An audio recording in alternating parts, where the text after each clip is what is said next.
এখানে কমিটি যেমন আপনি টাকা পয়সা অ্যাভয়েড করি এই ড্রাগস পাঠান তারা লঙ্ঘন মানো নয়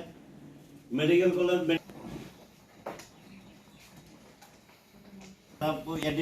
জায়গা তো গেল গা আপনি কিছু না পায় প্রচন্ড পরিমাণ তারা মারে ড্রাগ পাঠিয়ে ধরবো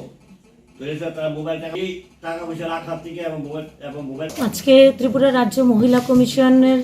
উদ্যোগে এবং রাষ্ট্রীয় মহিলা কমিশনের সহায়তায় আমরা অ্যান্টি হিউম্যান ট্রাফিকিং এই বিষয়ের উপর মানব পাচার যে ত্রিপুরা রাজ্যে হচ্ছে এবং এটাকে প্রতিরোধ করার ক্ষেত্রে যারা এই মানব পাচারের ক্ষেত্রে যারা স্টেক হোল্ডার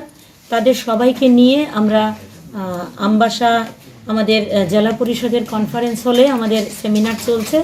এবং এখানে আমার রাজ্য মহিলা কমিশনের ভাইস চেয়ারপারসন অস্মিতা বণিক উপস্থিত আছেন আমার মেম্বার ডালিয়া সিনহা আছেন প্রোগ্রাম কোঅর্ডিনেটর মান্না সাহা আমাদের সঙ্গে এই ধলাই জেলার সমস্ত পিএসগুলো থেকে ওসি এসআই যারা আছেন তারা আমাদের সঙ্গে আছেন এসডিপিও মহোদয় আমাদের সঙ্গে আছেন এবং মিডিয়া ভাইয়েরা যারা আপনারা আমাদের সঙ্গে আছেন আপনাদের মাধ্যমে আমরা রাজ্যের সর্বত্র এই মানব পাচার নিয়ে আমাদের সেমিনারের বার্তা আমরা পৌঁছে দেব যাতে মানব পাচার ত্রিপুরা রাজ্যে আমরা সম্পূর্ণরূপে বন্ধ করতে পারি এবং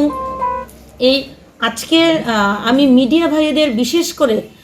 ধন্যবাদ জানাবো যে আমাদের মধ্যে মিডিয়া ভাইয়েরা আজকে সেমিনারে অংশগ্রহণ করেছেন এবং আপনারাই হচ্ছেন এই সমস্ত এই মানব পাচারের ক্ষেত্রে প্রধান স্টেক হোল্ডার বলে আমি মনে করি এবং ত্রিপুরা রাজ্য মহিলা কমিশন চাইছে যে আমাদের রাজ্যে মানব পাচারটা তেমন একটা মাথাচাড়া দিয়ে উঠতে পারেনি এবং এটাকে আমরা সমূলে বিনাশ করতে চাইছি এবং আমাদের মধ্যে বিভিন্ন এনজিও উপস্থিত আছেন অর্থাৎ যারা স্টেক হোল্ডার সবাই এখানে আছেন এবং রাজ্যব্যাপী আমাদের এই সেমিনার চলছে।